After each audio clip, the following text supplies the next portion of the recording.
Welcome back. In this video, I want to discuss the CPP, and specifically I want to focus on how much you get back from the CPP. So when you retire, how much money can you expect to get from the CPP? I do have a video discussing how your CPP deductions are calculated, how much you put into the CPP, and this video will discuss how much you get back from the CPP. Here is the historical data for the CPP for the maximum amount you would receive from CPP when you turn 65. And you can see here in 1967 you would get about $20 per month, and in 2025 the maximum you could receive is $1,387.08. Now that's not entirely true. That is if you've been maxing out ceiling 1. Again, there's a second part of that, the enhanced CPP or the CPP2, and you can see here on the right the extra income you could be receiving if you were able to max out that second ceiling, that CPP2. So if you were able to max out your CPP and you got the maximum income from CPP in 2025, including both ceilings, then you get about $17,000 per year on your own. And as a couple, that would be $34,000 in income coming from your CPP if you're both able to max out your CPP. So the numbers on the left, the 1387, that's actually about the 25% of the salary, which is actually based on the YMPE. But again, now you're increasing it to the 33% slowly over time. And this is a 40-year plan.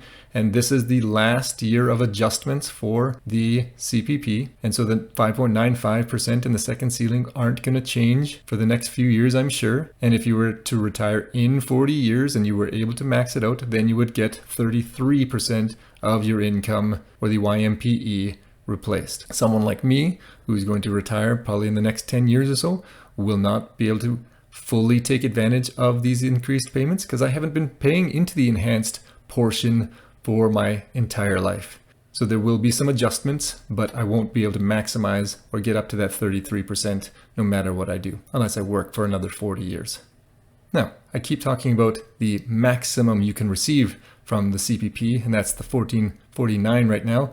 But in actuality, as of August 2024, the average Canadian receives $815 per month. So that's about 60% of what the maximum is. So how are these calculations made? They take the number of years that you should have been putting into the CPP.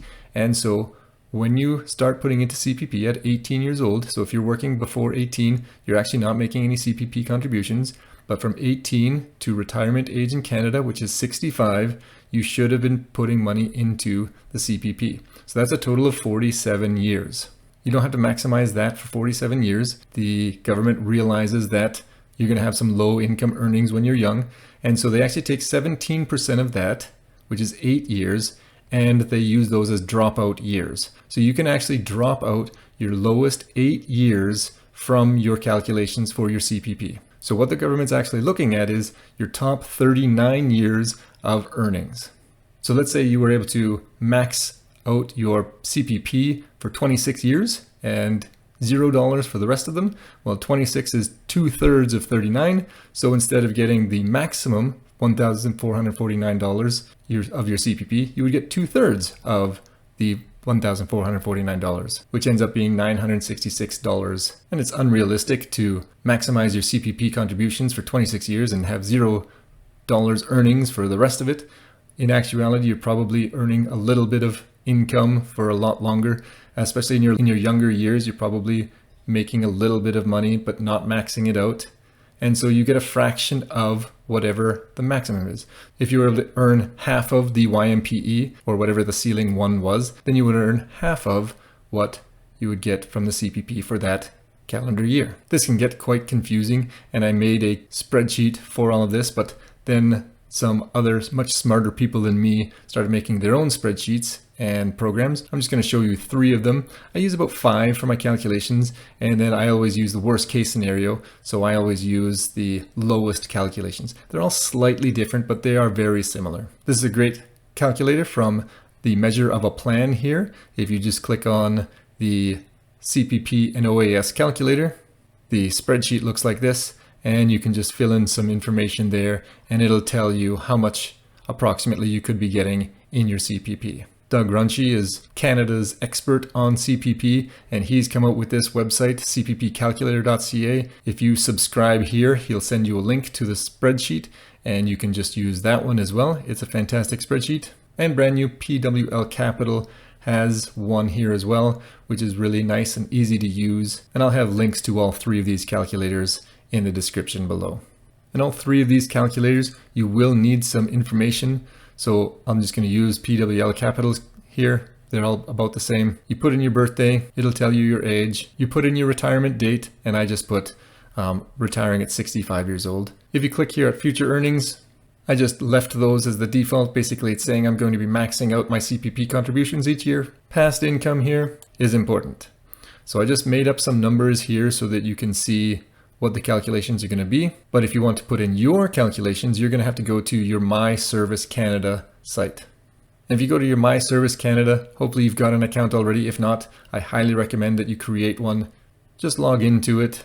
And once you've logged into it, and it will require a text code from the government. If you just scroll down to Canada Pension Plan and scroll down to payments here, you should be aware that there is an estimate for you here as well. Instead of using the spreadsheets, I find it's terribly inaccurate. They don't ask you when you're going to retire, how long you're going to work, what's your income, or anything like that. It just sort of spits out a number, assuming a whole bunch of things. So I find that using the spreadsheets are much more accurate. But you need to click on View My Contributions. And here you will find all the information that you need to enter into your spreadsheets. The numbers that you're looking for are the base portion here. You're going to want to put those into your spreadsheets. And again, I didn't put in my numbers. I just threw in some random numbers in here just to show you how this calculator works. Once you've copied those numbers from your statement into the spreadsheet, you can close it. You can state whether you're self-employed or just a regular employee, and we'll leave it like that for right now. And you can see here, this calculator shows me my dropout years, my 8 lowest earning income years. If you click on age comparison, and then click on this to your benefit, it'll tell you how much money you're going to make each year. So you can see here at 65 years old, you're almost making $2,000 per month at 65. Now, why are the numbers so different?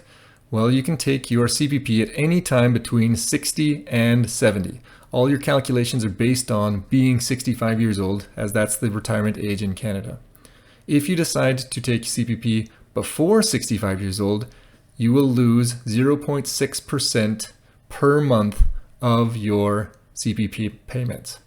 So you can see here, if you take it at 60 years old, that's a reduction of 42% down to $1,311. Now, if you choose to take your CPP later than 65, you actually gain 0.7% or 8.4% per year, 8.4% guaranteed increase in your payments. So if you waited all the way to 70, you could get a payment of $2,899 per month.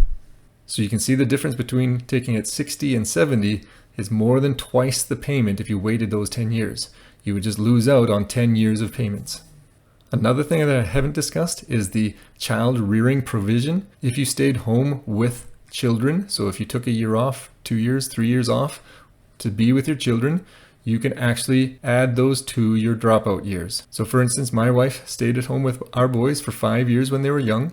And so she would have the 8 years of dropout years that everyone else does, plus an additional 5 years. And so she's able to drop out 13 years, which is a big benefit to anyone that stayed home raising children. This video is already getting a little long, so I'll have a separate video talking about the child rearing provision. So overall, I think the CPP is great. I think it should be part of everyone's retirement plan. This is a guaranteed income for the rest of your life. It is increased with inflation, which is really nice as well. And again, if the average Canadian is earning $815 per month right now on CPP, as a couple, that's $20,000 coming in every single month, adjusted for inflation. So I hope this video has shown you the ins and outs, the basics of CPP, and hopefully you do consider it in your retirement plan. If you've enjoyed this video and like to stay informed of my others, please subscribe below and have a wonderful day.